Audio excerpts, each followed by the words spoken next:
Good evening, everybody, and welcome and thank you so much for braving the weather. I hope you didn't get too wet on the way in. My name's Professor Greg Hange, and I'm head of the School of Languages and Cultures at the University of Queensland. I'd like to begin by acknowledging the traditional owners and their custodianship of the lands on which we meet, and on behalf of the School of Languages and Cultures and all of us here, I pay our respects to their ancestors and their descendants who continue cultural and spiritual connections to country. We recognise their valuable contributions to Australian and global society. Now, when doing the acknowledgement of country, I always think it's incredibly important to reflect on what that means in the specific context of the reason why we have come together.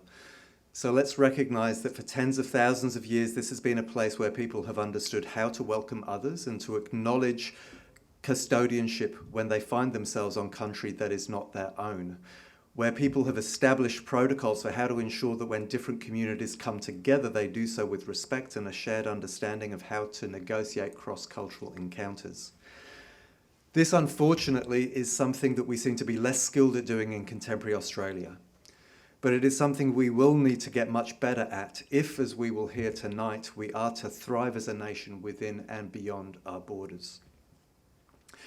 Mr. Peter Varghese, AO, Chancellor of the University of Queensland, Professor Deborah Terry, AC, Vice-Chancellor and President of the University of Queensland, Professor Heather Zwicker, Executive Dean of the Faculty of Humanities, Arts and Social Sciences, panellists, UQ colleagues, industry partners, distinguished guests, one and all, a very warm welcome to this event, which continues a conversation we've been leading in the School of Languages and Cultures at UQ about the need to flip the script on the critical importance of languages for our future. It's no longer simply enough to claim that learning another language and about other cultures is a good thing to do, as are the reasons why were self-evident. We need to think about the tectonic shifts taking place in the global economy that will require us as a nation to have much greater cross-cultural, intercultural and linguistic capabilities. We need to understand the extent to which the geopolitical landscape is changing in unprecedented ways, how that impacts us as a nation and the kind of skills that we will require of our future leaders in all domains if we are to remain relevant and able to understand the new world that is forming around us. I strongly believe that education is the only way for us to prepare for this future, and I feel so grateful to work in an institution that is so committed to a broad, comprehensive educational offering, whose Chancellor, no less, accepts an invitation to be included on a panel like this. That too may be unprecedented. And in this same vein, it is truly wonderful to feel the support in this mission of our Vice-Chancellor and President, Professor Deborah Terry, AC, who I now invite to introduce the panel.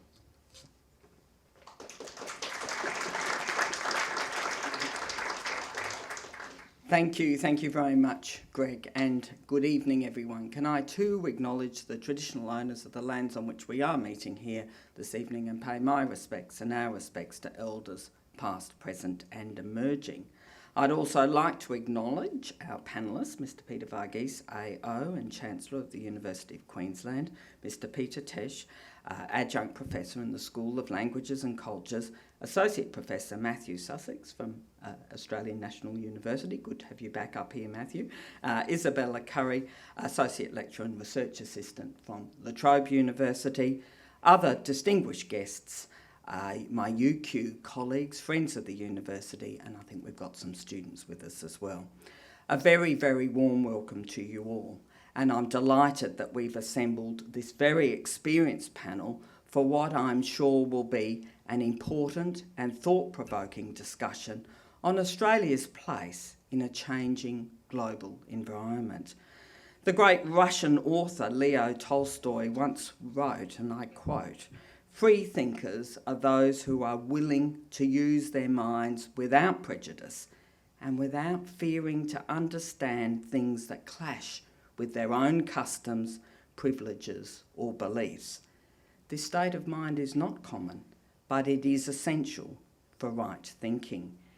It's a quote that I think is a perfect starting point for this evening's discussion as we gather here to talk openly about Russia, China, and so much more. Of course, we're hosting this event at a very worrying point in history, during a time of intensifying geopolitical conflict. Our challenge as Australians and our responsibility as global citizens is to step outside of our own sphere of reference and beliefs so that we can better understand the complex geopolitical issues that are playing out around us. With the distressing images coming out of the Middle East and Ukraine and the ongoing tensions in the South China Sea, now more than ever it's critical that we build greater cultural awareness and understanding, outcomes that we know are enhanced by linguistic knowledge and capability. And yet in Australia, enrolments in languages across all sectors continue to decline off a very low base. In this historical moment, we need to redouble our efforts to understand other languages, other histories, other cultures, and other people, because there is no doubt that all major global players will continue to seek to exert political, economic and cultural influence across the world over coming decades. And for this reason, we'll need to have the cultural competency within Australian society to understand their motivations, to interact with them, to develop and articulate our own positions and exert influence wherever we can. Now, universities obviously have an essential role to play in this regard. As incubators of free thinking and free speech, we have both a responsibility to foster greater cultural understanding as well as the means to do so. At UQ, we're very proud to be the leading higher education provider of language and cultural literacy programs in Queensland.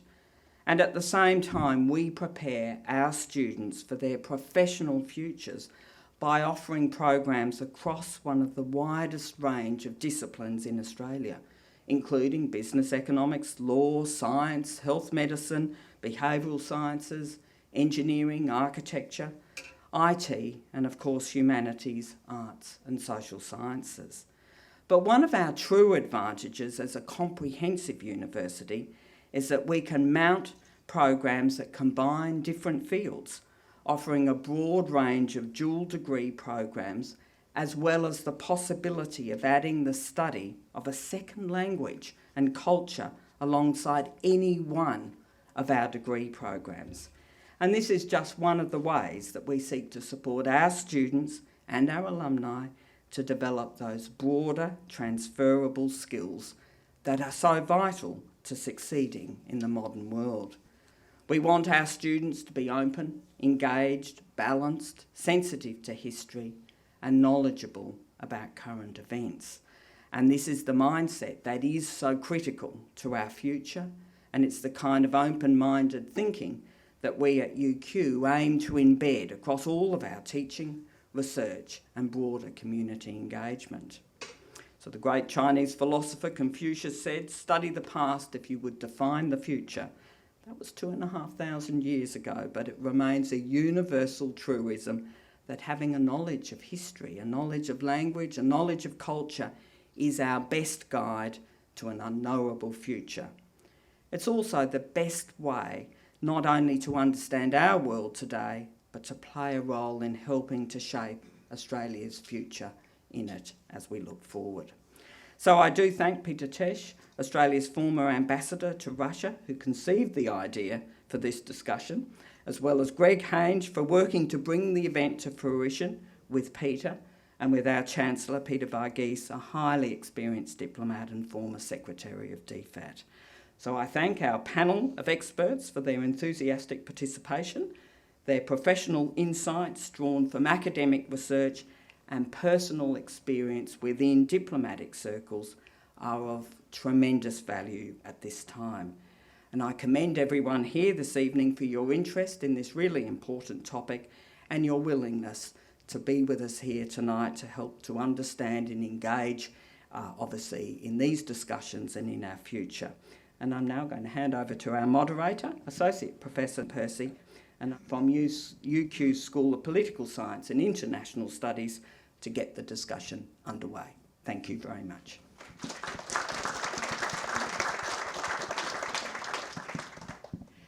Thank you so much, Vice Chancellor, and welcome everyone. It was a real treat for me to be invited to moderate this event because I get to ask this panel some questions. As a way of introduction, I always like to say that I have a great tracking device for how precarious world politics are. And that's if you tell someone you're sitting next to on an airplane or or your Uber driver that you're an associate professor of international relations. The feedback you get will almost always tell you how dangerous the world is.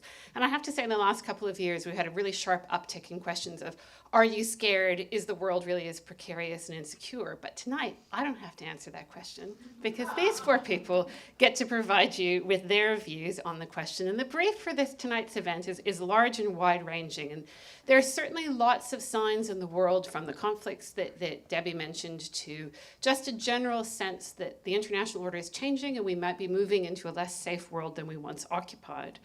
So we're going to consider all of those questions. We're going to consider them in light of, do we have the cultural and linguistic equipment that we need to meet these challenges?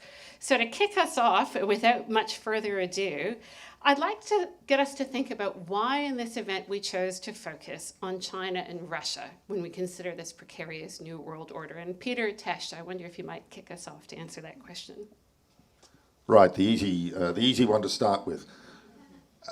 Reflecting perhaps a bias, having spent a lot of my professional career deriving from my study of German and Russian at UQ, proof that you can do an arts degree in foreign languages and earn a living. I think Russia and China stand out for a couple of reasons, both their own actions increasingly in coordination and in sync that are directed at eroding US preponderance in the post-Second World War order in which Australia's security, prosperity and stability has been forged. There is a difference. Russia and China both seek to alter the system, but China seeks to displace the United States' preeminence from within the system. Russia is much more comfortable with being a system disruptor. And one of the things that after 40 years studying that country I still struggle to comprehend is why, in many respects, Russia perceives its security in the instability of other countries. Not in its immediate periphery, but countries that it sees as system rivals and challengers. So that's one. They are having measurable impact and effect upon the global order, upon our interests, and upon the interests of countries that matter to us. The second reason is both those countries have a particular responsibility as privileged permanent members of the United Nations Security Council. Both are architects and guarantors of the system of international security, of which I spoke earlier, and both in their own way are seeking to disrupt and undermine that order, and that has profound implications for us. Both countries matter to us, China perhaps more directly than Russia in popular perception. But one of the least intellectually satisfying arguments I used to mount from Moscow when I was ambassador there was Russia should matter to us because it matters to countries that matter to us.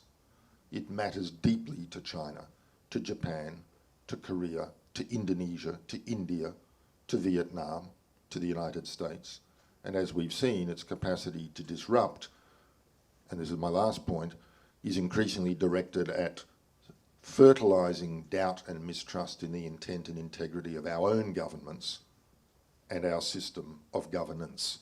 And that, where Russia is much more adept at working with the grain of our societies, understanding that amplifying the dissonance that is natural and to us even desirable in a democracy is sufficient for them to sow that instability. And that, I think, is a danger that we don't fully appreciate here.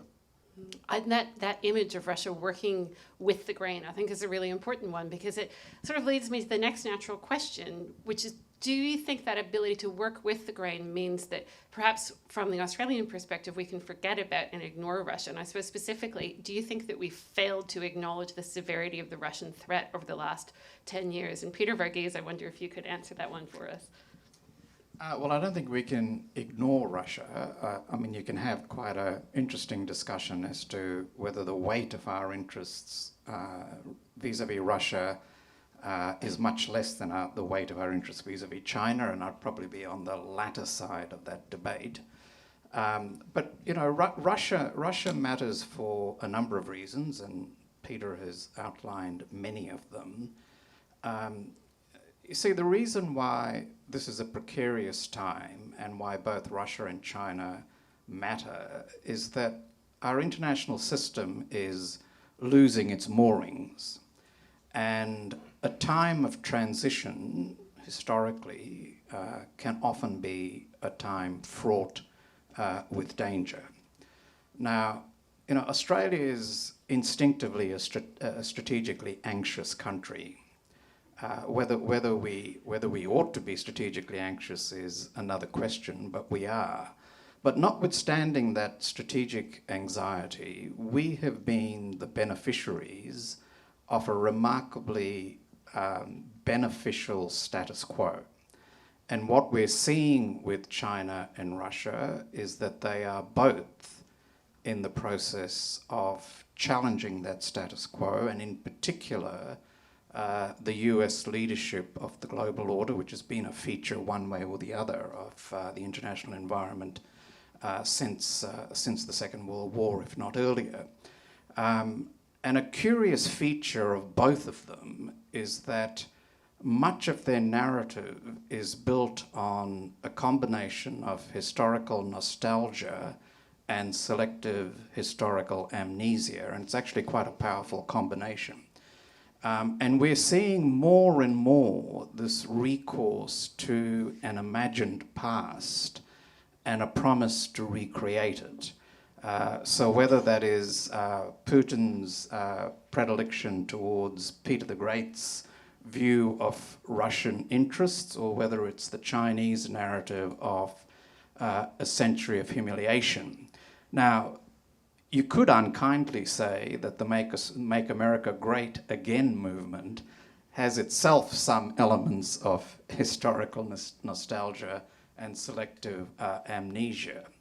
But I think that drive to challenge the status quo, that narrative of recreating greatness and the consequences that flow from the actions you take to give effect to it, is a large part of why the world we're facing is indeed going to be very challenging. Mm-hmm.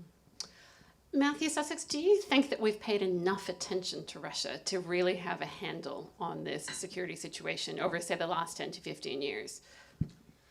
Thanks, Sarah. Look, I'd go probably beyond the last 10 to 15 years, whoops, as I kick over my water, and say that we definitely don't, and we haven't paid enough attention to Russia. In fact, we've disinvested in knowledge about Russia for about the last 30 years. I can say this having experienced it firsthand, because my father, Rolly Sussex, is in the audience over there, the first and last professor of Russian language at Melbourne University, before he moved up to UQ in about 1991 when the wall came down. And pretty much from then on, I think Australians looked at Russia and thought, well, you know, that problem's done now. The Cold War's over. We don't have to worry about that anymore.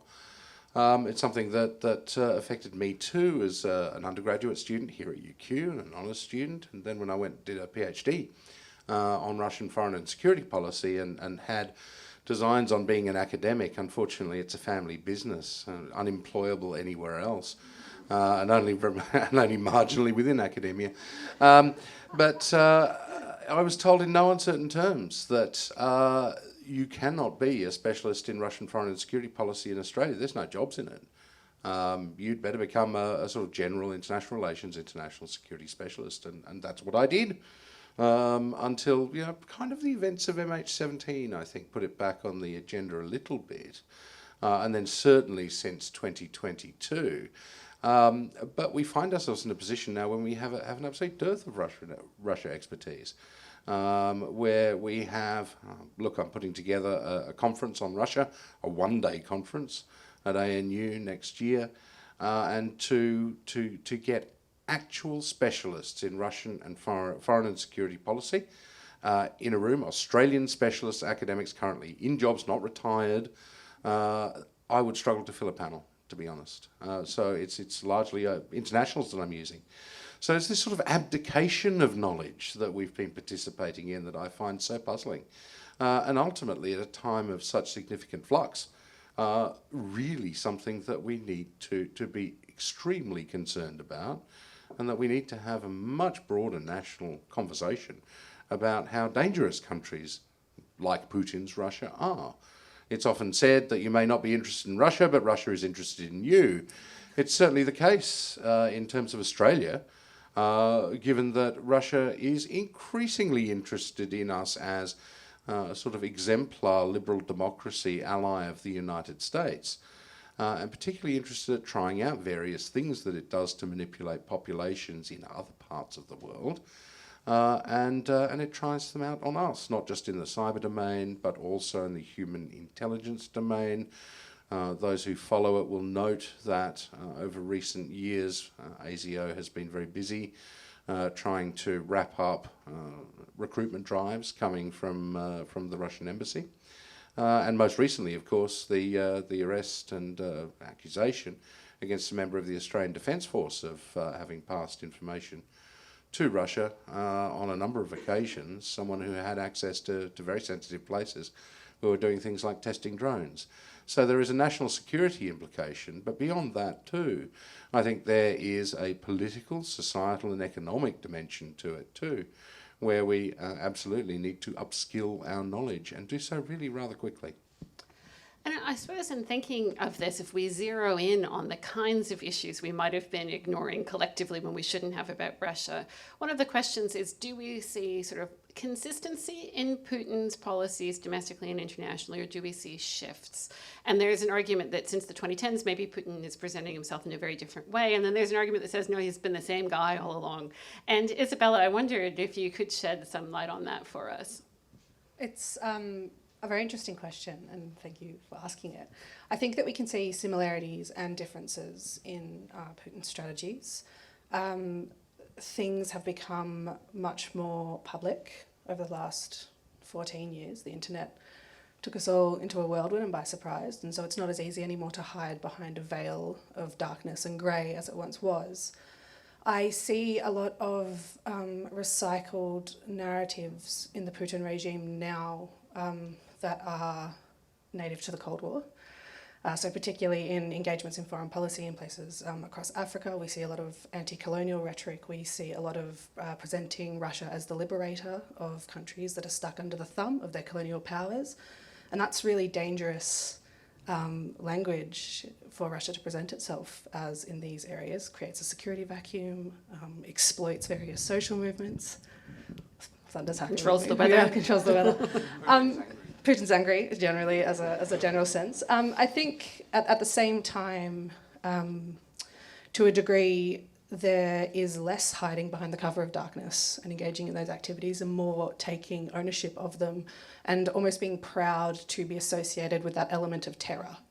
And so now, instead of thinking about old Papa Putin getting up to his antics, we know quite clearly that he has a lot of violent tendencies, as he has for the last 30 years. But he's going to proudly claim that he's assassinated you on the world stage. And so that leaks and leaches through into foreign policy and into all of his activities, in my opinion.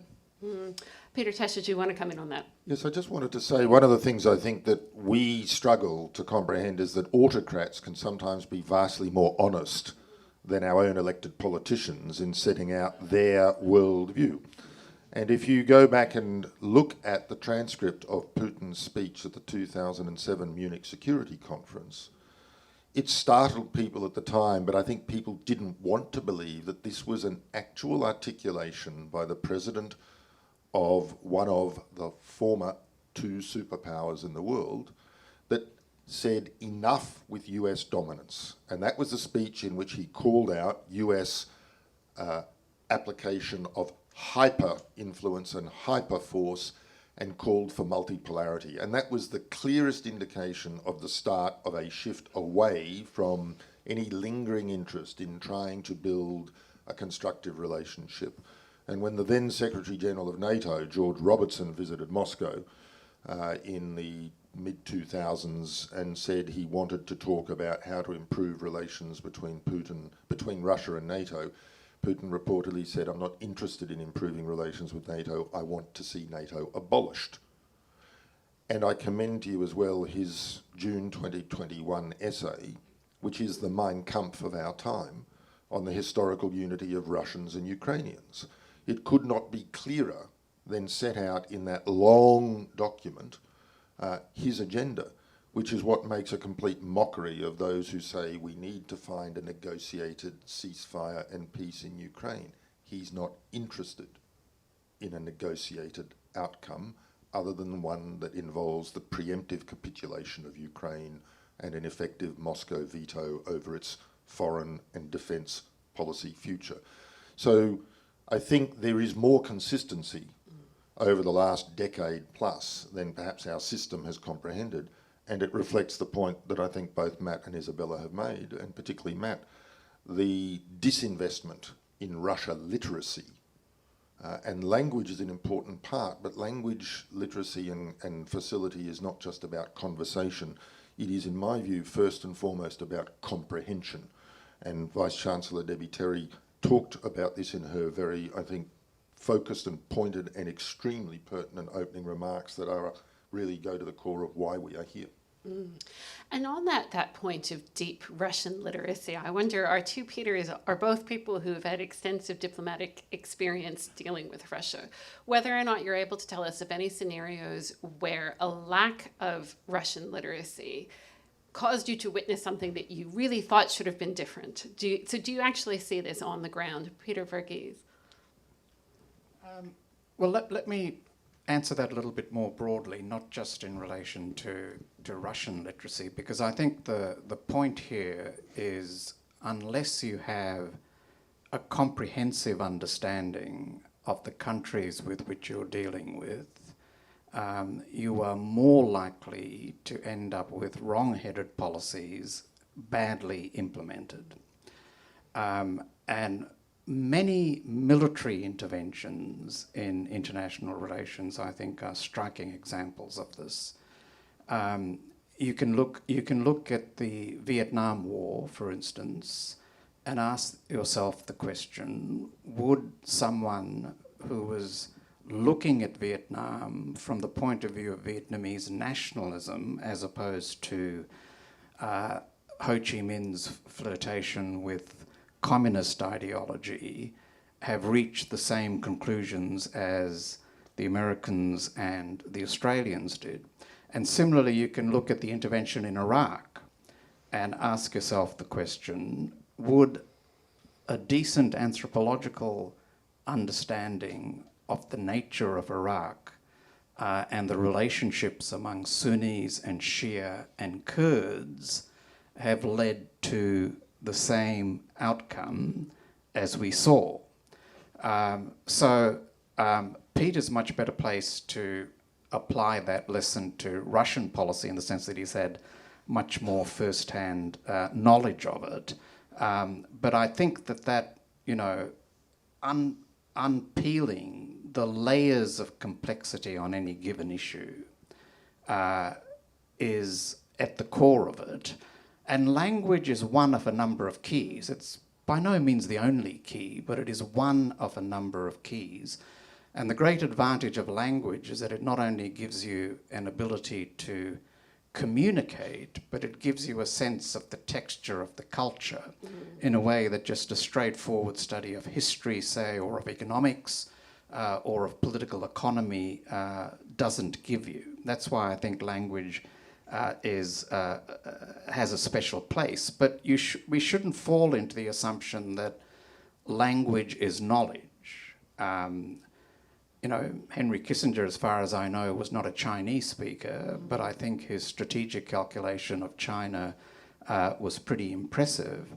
And for those of us who are English speakers, that doesn't give us a direct line of sight to countries like the United States and the complexities of the United States. So motivations are complex, and you need to understand the different layers of motivation, of which I think language is one, but only one.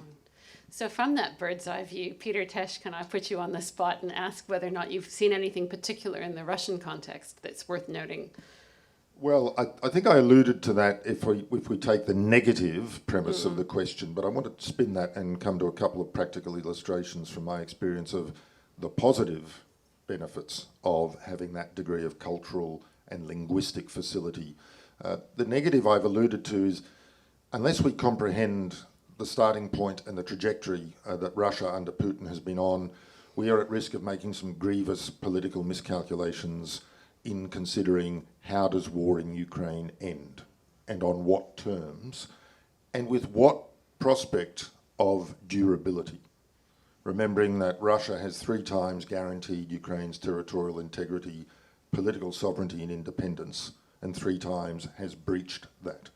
The first in 1994, the so-called Budapest Memorandum, the deal struck to repatriate Soviet-era legacy nuclear weapons from Ukraine to Russia, driven by the United States in the interest of nuclear non-proliferation.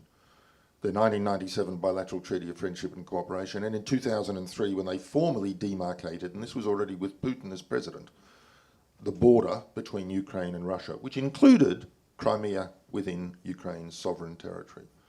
So if we don't comprehend that, and if we don't also comprehend why Putin and increasingly the elites and the broader population feel they were sold a pup by the collective West post-1991, rightly or wrongly, that is a perception that is entrenching itself, and we're not doing enough to counter that.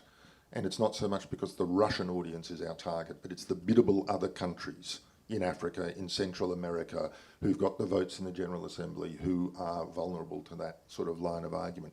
So I think that's where we run the risk of potentially making grave miscalculations in future. I recall on 2 postings in Moscow where an ability to speak Russian was actually an enormous advantage. When I was consular duty officer in the embassy in Moscow on my first posting in the Soviet era, I got a call that said, a school group from a girls' school in Brisbane, prominent girls' school, and I can talk about this because the teacher who took that group to the Soviet Union has since written a book and doesn't go into quite the lurid detail, but there was a case where their tour operator in Uzbekistan had completely screwed up, and all of these secondary school age girls were being accommodated in a facility that, let's say, had a different nocturnal sort of purpose.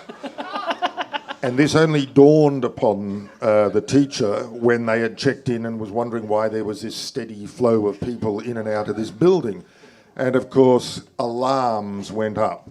And of course, the guard at the embassy picked me as the duty officer. And from Moscow, across time zones, with the reliability of Soviet-era telecommunications, I somehow had to try to engage with their tour company, with the facility in question, in order to support their own efforts, which were being very ably led by the teacher, who was of the very jolly hockey sticks variety and was not going to see her girls left in that situation for longer than absolutely necessary to get them into another facility. We did it. I should have at least got an OAM for that, but it was a practical illustration. And on my last posting in Moscow, we did not have a hugely constructive bilateral agenda, of course, and it was overlaid by MH17, by Crimea sanctions. But I befriended, because of my language ability, the editor-in-chief of the then most prominent liberal radio station in Moscow called Echo of Moscow, and we got on famously. We both liked to have a glass of whiskey during the day, and that was purely in support of professional objectives. Every time I went to see him, he'd open his cupboard, and of course we'd have to have 2 fingers as I introduced him to the concept. But he, realising that I was an asset for him, would have me come on and do talkback radio. And so I would just go on and field questions, largely over the internet, from all across Russia about subjects ranging from domestic violence in Australia to Crimea to nuclear disarmament and non-proliferation. And as a former secretary of the Department of Foreign Affairs and Trade once said, that and $5 will buy you a cup of coffee. Not this former secretary, it was another one. But the truth is, we'll never really know. But had I not had that ability, I couldn't have participated in that. We would have foregone an opportunity to talk direct to several million people who were avid listeners, And I know the feedback that was coming through, and that some of my staff collated afterwards, showed that it had been very positively received, because most people have never heard an Australian ambassador before, and the only other way of reaching an audience was through the formal filtration system of official Russian media. So that, whether that's made a difference to anything or anyone, who knows? But our role as professional diplomats is advocacy and influence. And if you can't speak the language of the country in question, you can't even start down that pathway. And then, of course, there's the aspect of understanding nuance and understanding, sort of deeply understanding the culture of where you are. When we step back and we look at Russia from Australia, I wonder again sort of how much we miss because you're not sort of embedded in that fine-grained detail. One of the things that Russia has been particularly good, we were talking before we came on about all the different things that Russia is unusually good at. And they're very good at disinformation. They're very good at hybrid warfare, so-called hybrid warfare. And in particular, we will have all heard of the Wagner Group. We're very lucky because Isabella is an expert on the Wagner Group. And I wonder if you could talk to us a little bit about how Russia manipulates these hybrid security actors like the Wagner Group and what the implications are for international security more broadly. Yeah, the tale of Wagner. So I think it's important to highlight that the Wagner Group actually started as a preventative countermeasure in the Putin regime's regional neighbourhood.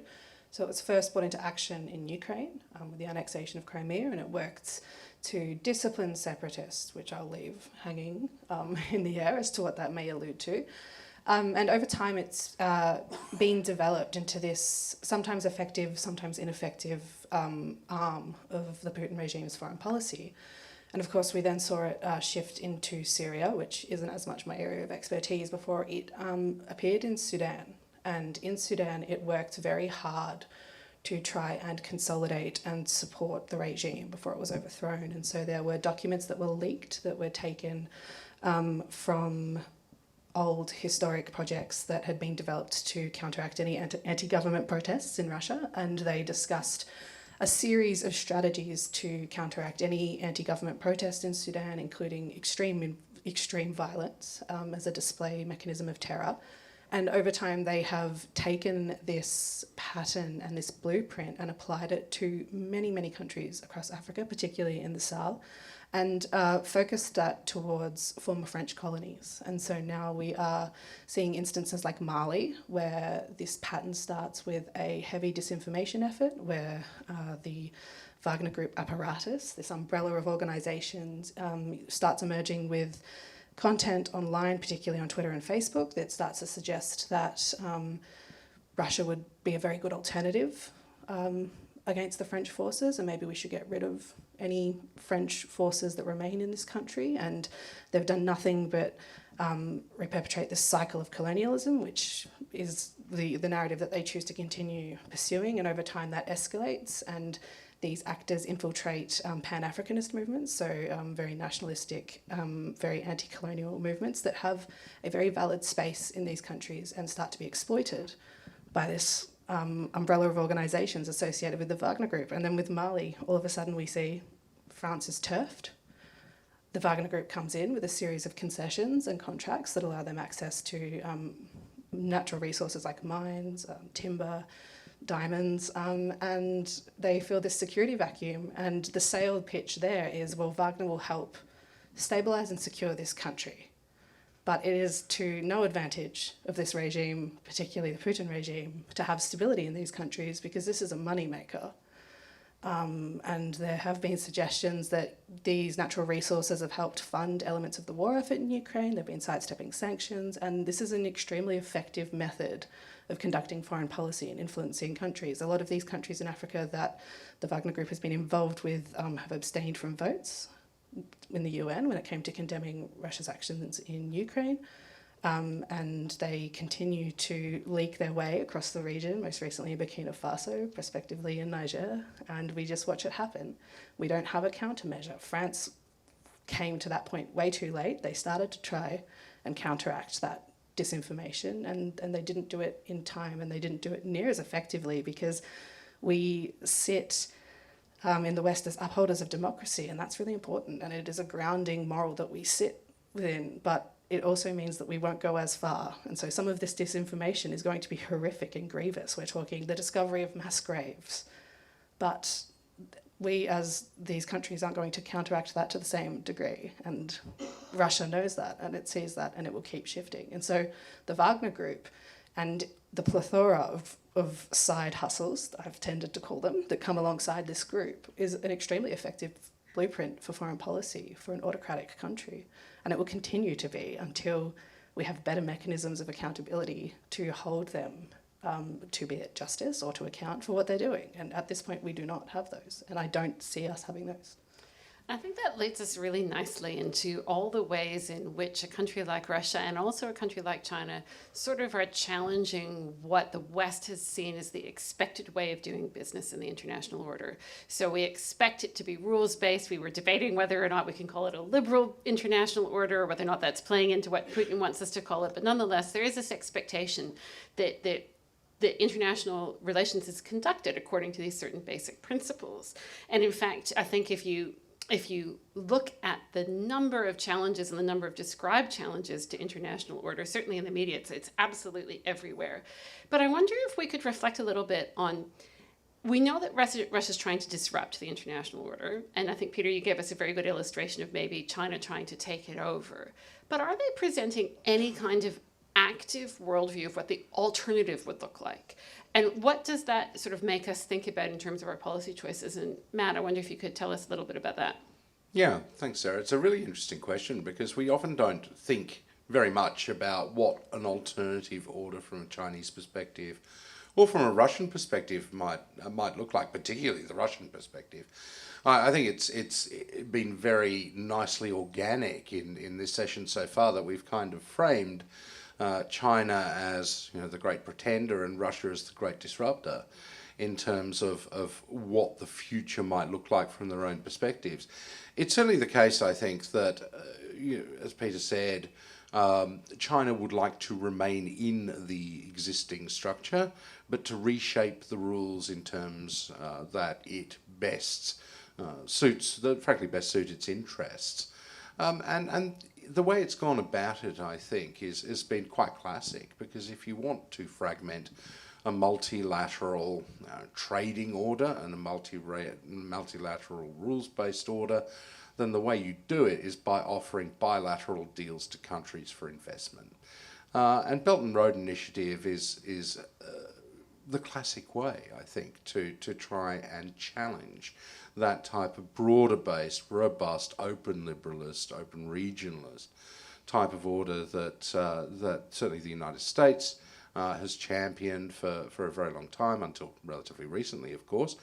And it's something that has been relatively effective. I think from a Chinese perspective, there is an acknowledgement that it's not going to be able to entirely transcend the United States and supplant it. And what we're most likely to have is sort of multiple competing rules-based orders with different types of rules in different places. Now, sometimes, of course, that suits countries like Australia, particularly middle powers, because they can go forum shopping.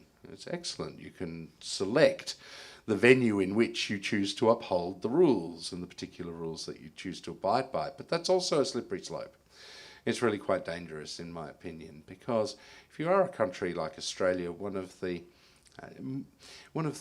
easiest ways for your opponents to target you is through the claim of hypocrisy, that you claim to stand for various values and principles and so forth, but in practice, look what you do, whether it's East Timor in the case of Australia, and some of the slightly more nefarious things that we might have done in support of our own interests, or whether, of course, it's in the United States, where Russian narratives would have it that the US is the world's leading rule breaker, not just rule maker. So I think, for Australia, confronting this type of bifurcated, at least bifurcated, type of order within its own region, and that's something that is already, I think, has already happened. And if you don't believe me, ask the United States. The United States says in its national security strategy, says as well in a variety of other documents, that the era of American primacy is over, that we, in fact, do have a peer competitor here. And then you add Russia into the mix, and you say, well, what is the Russian vision of order? And I think from a Russian perspective, it's the ability to have its increasingly vociferous historical grievances not just understood but accepted and by the West and by all others, but also the capacity to, on the one hand, articulate a preference for international law in Article 2, state sovereignty as the dominant principle within international law, at the same time as it reaches into other societies and attempts to manipulate them from within. And I think that's something that Russia sees itself as being particularly good at. I was at a conference in 2018 in Estonia, one of the leading cyber conferences called CyCon. It's put on by the NATO CCDOE, which is the Centre of Excellence there in cyber. And someone made the very interesting point, I think, that for about the last 25 years or so, the West has focused on things like counterterrorism and on counterinsurgency, whereas those that might, seek to challenge what we do and the type of order that we've constructed have focused on digital advertising. And this is a language that we really don't understand particularly well. It's something that we tend to assume, I think, that our values, our principles and so forth are not just understood, but accepted and endorsed by others. When in fact that's not the case. And certainly in the event of Russia, Russia and Australia are natural competitors. We're natural economic competitors. We sell the same stuff, oil, gas, iron ore, and so forth. And increasingly, given that Russia has found itself shut off from Europe, Putin is done in terms of engagement with the European Union and the EU as a trading partner, he's going to have to make the pivot to Asia work. And in order to make that pivot to Asia work, he's going to have to rely on the few things that the Russian economy has going for it, which is, of course, arms sales and energy. And in terms of energy, he will increasingly come after our markets. And that's another reason why it's important, regardless of what type of order Putin sees himself as potentially able to construct around Russia and in areas in which he would like to have influence. Peter. Yeah, I just wanted to add that if you were looking to what a Chinese-led order might be, I think you can reach back to the Middle Kingdom, because in many ways China's aspiration is to recreate the Middle Kingdom. And from a Chinese perspective, that was where hierarchy was harmony. China was at the top of the hierarchy, and everyone else preemptively conceded the primacy of China's interests. Now, I think that's certainly China's ambition in East Asia and the Western Pacific, and it may well be its ambition more broadly. I'm not sure there is a Russian equivalent to that sort of paradigm, in part because Russia is more a spoiler than a shaper, and so its sense of what a Russian-led order might look like would be, I think, much more sort of dissipated, if I could put it that way. Can I just on that? One of the challenges in a posting like Moscow is taking advantage of the limited attention span that Canberra, other than the Secretary of DFAT, had for my reporting.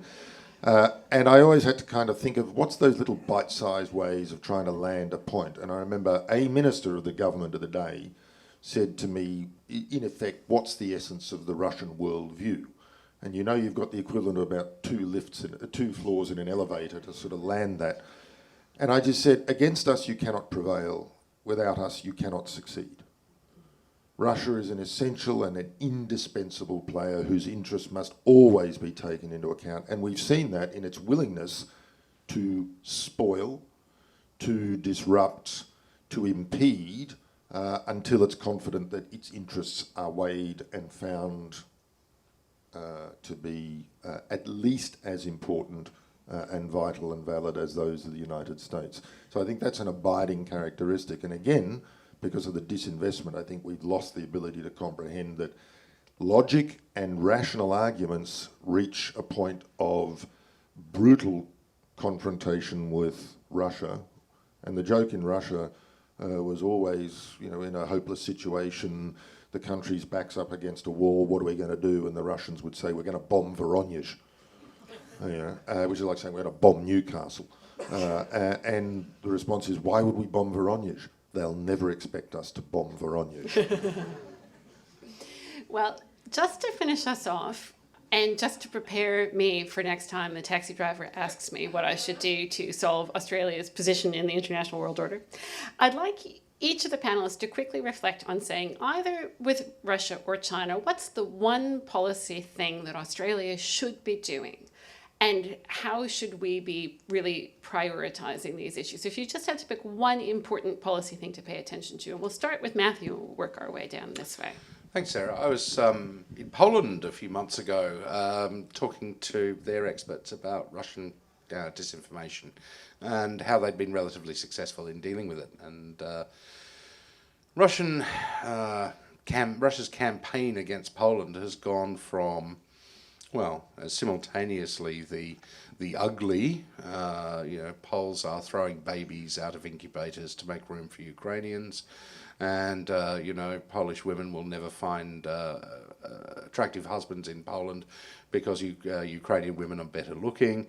So that's a ridiculous end of the spectrum, to the quite nasty, which was, deliberately spoofing the numbers of the phone numbers of those dispatching aid, or at least trains, full of wounded Ukrainian civilians to Poland for medical treatment, saying, oh, there's no train coming, it's not arriving, and then promptly a train would arrive and people would bleed out on the platform, to the really quite sophisticated, where Poles were getting phone calls notionally from the Polish Statistics Agency, saying, would you, in future, like and be prepared to house Ukrainian refugees in your own home? Because that may well be necessary, signalling potentially Polish government preferences. And my question to them, but to the Poles, was, well, what should we do here in Australia if we were to become the target of this, whether it's Russian, whether it's Chinese, because of course China is learning off Russia, and we know also that Russian social media experts are actively assisting Chinese media organisations. What would we do in Australia? And the advice was, well, they're fast, they're relentless, they come at you from places that you don't expect, and also they know you better than you know yourselves, because they've studied you. And I think perhaps the flip side in this discussion about understanding other cultures, understanding China and understanding Russia, is that in understanding them better and what motivates them and the sources of their discontent and the source of what motivates them, we actually also discover something about ourselves as well that potentially we've misplaced. So that would be my answer. I have to say, the rest of you have 2 floors in the lift, so I can open up things to questions from the audience. I'll try and make that quick. I suppose, to be selfish then and focus purely on my area of research, it would be that the best thing that disrupted the Putin regime and its operations with the Wagner group was exposure to a certain degree. And the reason that we figured out it was exposure was because it was so disruptive every time we'd release a report or every time someone would speak to the media at a global level about something that this group was doing and the connections between this group and the Putin regime, there would be a degree of stagnation or a halt.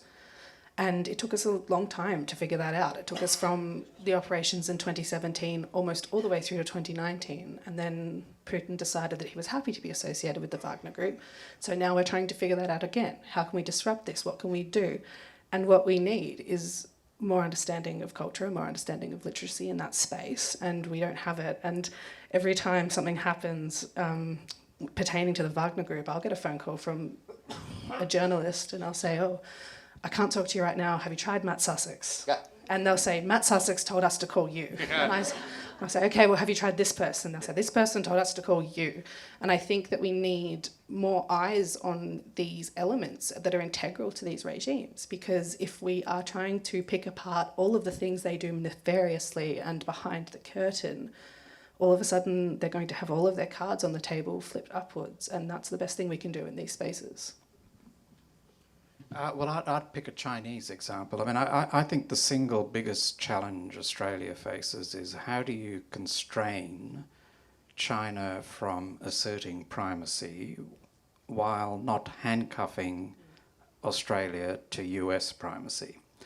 And the short answer to that is it will have to be a collective balance of power.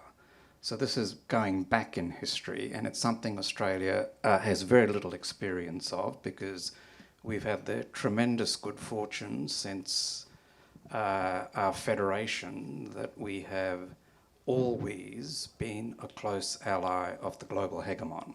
So we have virtually zero experience in navigating or constructing a multipolar balance of power, but that is the work of the next generation. And to bring it back to our core theme, you can only assemble such a collective balance of power on the back of a very deep understanding of the individual countries that would comprise that balance.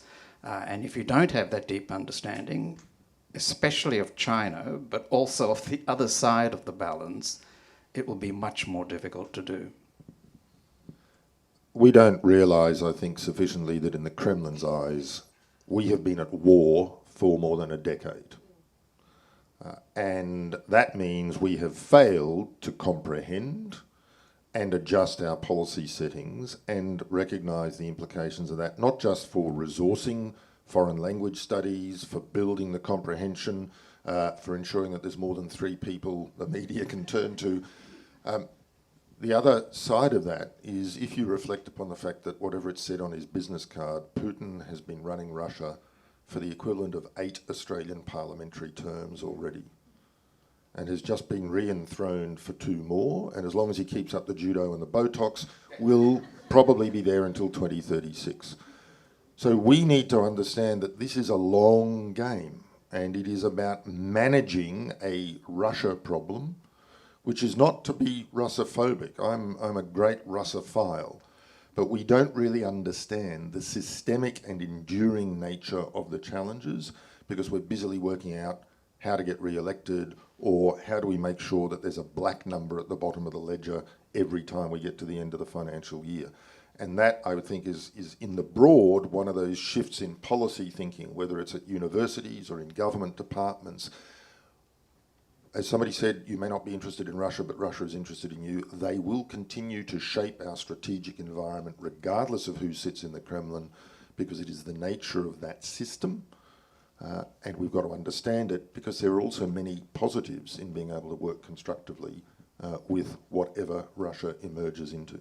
Thank you all so much. Absolutely brilliant. And especially to our wonderful moderator, Associate Professor Sarah Percy, a great job of steering that conversation. Let's just thank our panel once again for a really wonderful discussion this evening.